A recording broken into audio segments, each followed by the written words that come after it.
सेवितम कपीत जम्बू प्रचार प्रसन्नम उमास्तम सुविनाश कार्यक्रम नमामि गिरीश्वर सर्वाद मंगलम।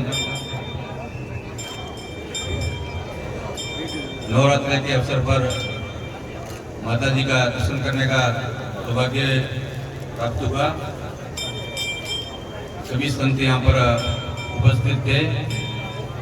नागनेशी माता का जो है ये एक तरह से जो स्वरूप है वो पूरे भारत में कर्नाटक कश्मीर सब जगह पर उनका दर्शन होता है। कई अलग अलग नाम से, जैसे मैसूर में महिषासुर मर्दिनी के नाम में जो 18 भुजा वाली है, ये सबसे बड़ा राक्षस महिषासुर को वध करने वाली भी माता जी थी।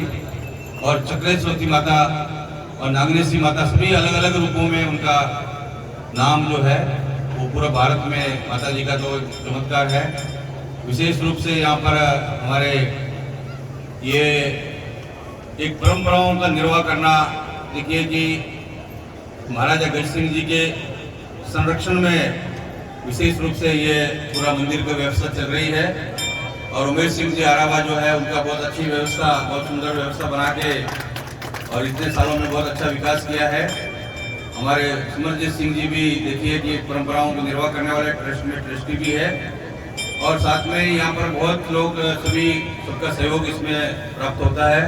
इस सबके सहयोग से विशेष रूप से जितने भी यहाँ पर कार्यकर्ता है, जितने भी कर्मचारी है, हमें यहाँ का बारे में जानकारी नहीं था। ईश्वर सिंह जी ने, भवानी वालों ने यहाँ पर प्रथम बार हमें दर्शन यहाँ पर करवाया।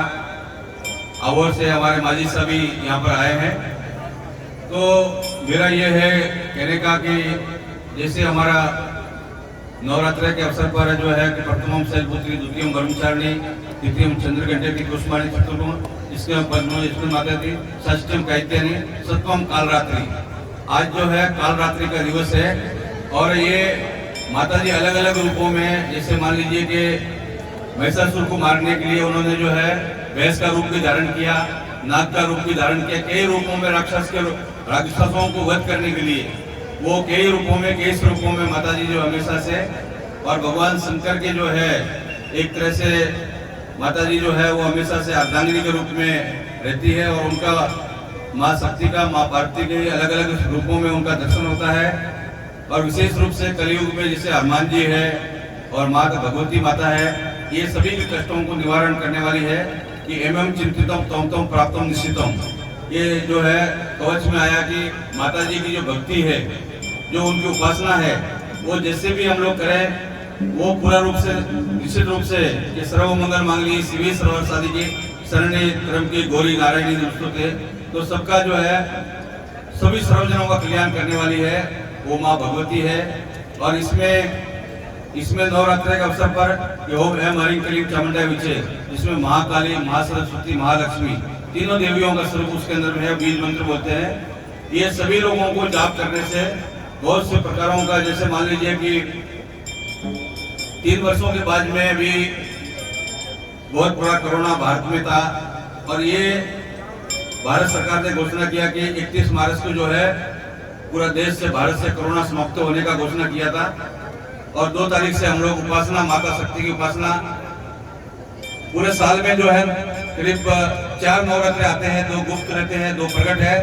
और ये जो नववर्ष है हमारा भारत का, जो नववर्ष होता है एक वैदिक शासन हिंदू धर्म का जो है नववर्ष है, चैत शुक्ल पक्ष में जो प्रारंभ होता है, उसमें देखिए कि हमारा जो पेड़ है, वृक्ष है, पौधे हैं, सब लोग अपना कपड़ों को बदलते हैं, जैसे नया वस्त्र को धारण करते हैं। तो नया वर्ष उसको है कि मूल प्रकृति भी परिवर्तन हो जाती है। ये नया वर्ष के रूप में प्रकृति भी परिवर्तन होती है और वो भी नए वस्त्रों को धारण करती है। तो निश्चित रूप से माता भगवती का जो चैत्र शुक्ल पक्ष है, उससे जब हम लोग उपासना शुरू करते हैं, वो शक्ति अर्जित करने के लिए, शक्ति को प्राप्त करने के लिए, जैसे कि हमारे ये भवानी सिंह जी अपने इधर जिन्होंने ये सप्तशती यज्ञ किया, तो बोल रहे थे कि भाई यहाँ पर बहुत अच्छा विस्तार जो है माता जी का हमेशा से, यहाँ कितना सुंदर और भारत से भी अच्छा स्वरूप में ये पूरे राठौड़ों का कुल देवी है। ऐसा और ऐसे भी कोई भी उसमें क्या है कि बहुत से, जैसे हमारा यहाँ पर बोला जाता है कि वो ब्राह्मण हो, चाहे क्षत्रिय हो, वैश्य हो, समस्त हिंदुओं के लिए माँ का रूप तो एक ही, सभी सबके लिए उपयोगी होता है। आप लोग बोलते भी है कि इसके अंदर में कि गोत्र जो होता है वो ब्राह्मण का गोत्र भी हो सकता है, क्षत्रिय का गोत्र भी हो सकता है, एक दूसरे का गोत्र आपस में मिलता भी है। बहुत से जगह पर आप देखिए कि उत्तर प्रदेश में वैशिष्ट गोत्र में जो है वो ब्राह्मण है, राजस्थान में बहुत से बारपेड़ वगैरह में क्षत्रिय भी वैशिष्ट गोत्र में है। तो वो ये कहते हैं कि हम लोग आपस में जब बोले जाते हैं तो कहा जाता है कि 36 कोम। आप लोग कभी भी बहुत बार देखते होंगे कि 36 कोम क्या है, बहुत बार चिंतन होता है कि 36 कोम क्या है। हम लोग जातियों में अलग अलग, तो एक जाति में कितनी जातियां निकल जाती है, राठौड़ों में बहुत सारी जातियां हैं, हर एक जाति में बहुत सारी जातियां हैं। परंतु ये कहा जाता है कि चंद्रमा के जो है वो 10 पुत्र है, सूर्य के 10 पुत्र, ऋषियों के जो है 12 पुत्र, ये हो गए 32। और अग्नि के रूप में प्रकट किया था तो अग्नि वंश के जो है 4 पुत्र बोले जाते हैं, तो ये 36 हो जाती है, तो इसको बोलते हैं 36 कोम। तो ये सारे जो हिंदू समाज है, एक तरह से 700 साल जो है यहाँ पर करीब मुगलों का राज और 200 अंग्रेज, 1000 साल गुलाम रहने के बाद में भी हम लोग आज भी एक रूप में हैं।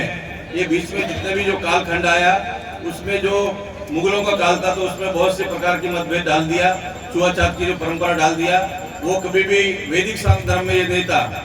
हमेशा से पहले प्राचीन समय में हम लोग के गांव के अंदर देखते थे कि सबसे पहले हमारे माता जी बोलते कि भील है उनका जो बिलनी है उनको बहन मानो, उनका पैर छू के आओ, होली पर दिवाली पर कुछ कपड़े दे के आओ, वस्त्र दे के आओ। तो हमारे यहाँ पर कभी भी इस प्रकार का नहीं है। ये इतने वर्षों में और उसके बाद में जो 70-80 वर्ष में जो भी राजनीति आई उसने बहुत से जातियों को जो एक गांव में 2 सरपंच आपस में लड़ाना, झगड़ा करना, आपस में लड़ाना, तो लूट तंत्र, ये लोकतंत्र का दूसरा नाम है लूट तंत्र। तो कभी भी क्षत्रिय ने जो हमेशा से समन्वय बना के रखा, क्षत्रिय जाति ने हमेशा भारत में समन्वय बना के रखा और एक परिवार के रूप में सबको न्याय दिया, सबके साथ में हित किया। तो उन्होंने सबका संरक्षण के रूप में उन्होंने हमेशा से जो परंपराओं को शाश्वत रूप से रखा। परंतु बीच में जो है इस तरह से व्यवस्थाएं जो कुछ आई जिनका जो है उन्होंने कुरीति पैदा किया। कभी भी उन्होंने जो है आपस में लोगों को प्रेम भाव वगैरह, ये हमारे महाराज जी बहुत सिद्ध संत है जो हमेशा जाप भी करते रहते हैं, पूजा पाठ करते रहते, क्षेत्रीय संत है। और हमारे गोपाल महाराज जी हैं, इनका नाम भी नित्य गोपाल राम है, ये भी बता रहे, इनका भी आपका नागनेश धाम में स्वागत है। हमारे आरावा साहब जी लेके आ रहे हैं और आसन बिछाइए इनका। महाराज जी नित्य गोपाल दास जी महाराज आइए। और महाराज कैसे बेटी बहुत अच्छे और बड़े ही तपस्या साधना में रहते हैं सिवाना में। मैं देखता हूँ कि कभी भी कमरे से बाहर नहीं निकलते हैं और कोई भी बात माता हो बहन हो कोई, उनका हमेशा नजर नीचे झुकी रहती है, भगवान का जाप तप साधना में लगे रहते हैं। और इनका नाम भी देखिए कि नित्य गोपाल, ये नित्य गोपाल के आनंद में रहते हैं। तो हम इनका स्वागत करते हैं अपना तरफ से। तो मैं ये कह रहा था कि भारत भूमि हमेशा से सबका कल्याण, और माँ जो होती है वो समस्त जीवों का कल्याण करने वाली है। और माँ के लिए कोई भी अप्रिय नहीं होता है, सब प्रिय है, सब एक समदृष्टि होती है। बहुत लोग यहाँ पर उपस्थित है जिनका नाम मैं नहीं जानता हूँ, उनका भी हम लोग जो है अपने मन से हृदय से माँ का आशीर्वाद, क्योंकि हम लोग तो कोई शक्ति नहीं है कि अपना आशीर्वाद दे सके, तो माँ का आशीर्वाद जो है उनको प्राप्त हो, माँ भगवती का।